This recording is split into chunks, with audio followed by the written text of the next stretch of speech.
Ya, ada pertanyaan dan sering muncul keraguan dalam aplikasi borat ya terhadap tanaman, katakanlah TM remaja kita bilang ya.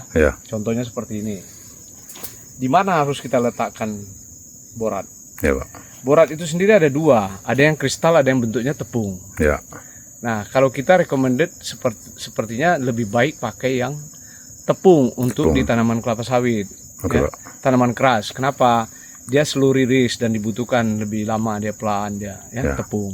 Tapi kalau kristal begitu ada hujan dia lebih hilang karena dosisnya juga sangat sedikit per pokok, kecil. Ini mesti ekstra hati-hati dalam pemberian agar manfaatnya dirasakan oleh tanaman ini sendiri. Jangan tersia-sia. Ada beberapa pendapat sebenarnya. Beberapa pendapat dan mungkin juga beberapa perusahaan punya SOP yang berbeda. Ya. Ada yang menyatakan memberikan borat dalam bentuk itu adalah di ketiak. Ya, betul, Pak. Ya, di ketiak. Bahkan ketiaknya ada yang taruh di sini lagi. Ada yang di sini. Ya. Ada yang memberikan letakkan di sini. Letakkan aja di sini. Kemudian ada yang meletakkan di sini. Ya, di antara pokok, ya. Nah, di antara pokok diletakkan di sini di tumpukan pelepah ya. Memang di situ banyak feeding root ya.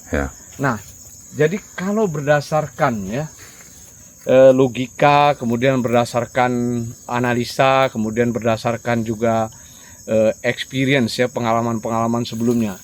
Nah, kita bahas satu-satu. Oke, Pak. Ya. Kalau kita letakkan di sini apa tujuannya? Pupuk itu tetap harus bisa diresap atau diserap oleh akar. Ya.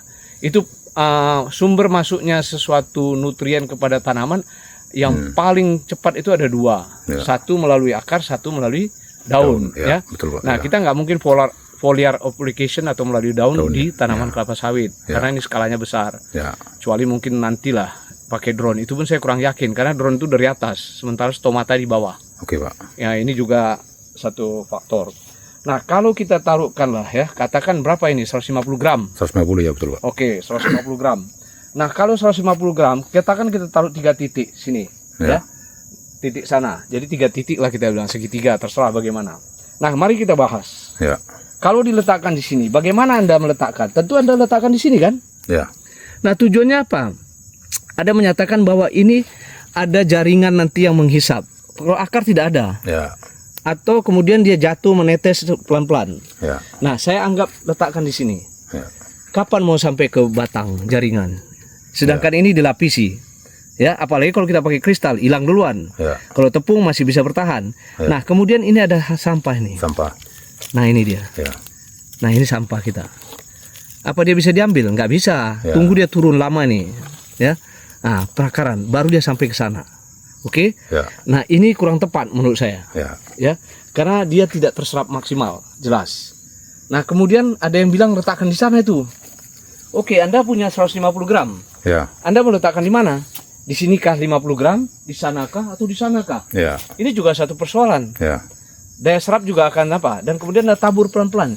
Ini juga kita salah satu menaburkan pupuk itu juga mempertimbangkan cost. Kalau kita naburnya sedikit kapan? High cost. Dan efektivitasnya belum tentu ya, karena tadi dia sedikit. Penyerapan hanya dari sebelah sini ya. Yang kita usahakan artinya tidak terlalu melebar dan tepat kena sasaran. Dan di sini memang akar aktif. Kita setuju ya. Tetapi di sini juga ya, kalau saya punya pengalaman dan analisa saya, yang the best itu adalah meletakkan di sini. Di sini, sekitar sini. Apakah 1 jengkal?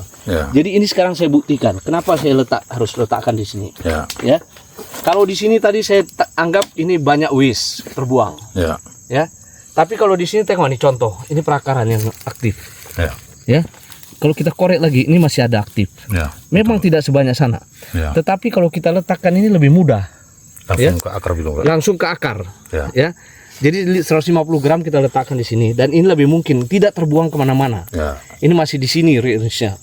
Ini lebih memungkinkan dan ini yang kita lakukan di beberapa perusahaan yang saya pegang itu SOP-nya seperti itu. Itu yang menurut saya the best untuk pemberian borat. Ya, karena jumlahnya sedikit. Ya. Jadi kalau ada pendapat macam-macam silakan. Tapi kalau logikanya itu yang saya jelaskan. Kalau di sini daya serapnya pasti jauh. Ini ketiak nih. Ya. Dan ini jaringannya udah tua. Ya, Pak. Daya resapnya sangat sedikit.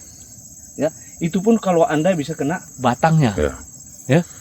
Tapi kalau nggak bisa. Nah, dan kalaupun dia mengalir, ini aja nyangkut di sini, Ya. sangkut di antara sela-sela ini. Kapan? Lama kan? Ya. Ya. Dan kalau saya bilang kristal ya udah habis dia. Dan satu lagi Pak, kalau dia nggak ada hujan 1 hari, dia borat ini cepat membatu dia Pak. Nah, itu kalau dia ya. bentuknya tepung Ya. atau apa dia membatu. Dan Ya. jadi sehingga untuk diserap sulit. Ya. Dan ingat, pupuk itu lebih mudah diserap apabila dalam bentuk larutan. Ya. Ya. Ya. Larutan artinya dia bukan dicairkan, cairkan tidak nggak mungkin. Tapi dia ada di tanah ini ada Zat pelarutnya lah, Pak. zat pelarutnya. Ya. Jadi soluble namanya ya, terlarut dia lebih mudah. Jadi dia tersedia di untuk tanaman di akar dimudahkan dia diserap ya. Ya. Ya, jadi saya pikir inilah penjelasan saya bagaimana aplikasi borat yang benar. Ya. Kalau ada yang bilang disemprot ke batang itu malah konyol saya bilang. Ya. Pakai semprot Pak di batang, bagaimana nyemprotnya ya? Nah, jadi silahkan aja pilih yang mana terbaik. Tapi kalau tanya saya itu yang terbaik. Tetap logika Pak ya Bang. Iya, tetap logika. Tetap ya. Jadi logikanya begitu dia. Ya saya pikir begitu penjelasan. Semoga bermanfaat bagi teman-teman yang Petani. mau mengaplikasi Petani borat. pemula. Ya. Ayo. Ya. Terima kasih. Oke, terima kasih.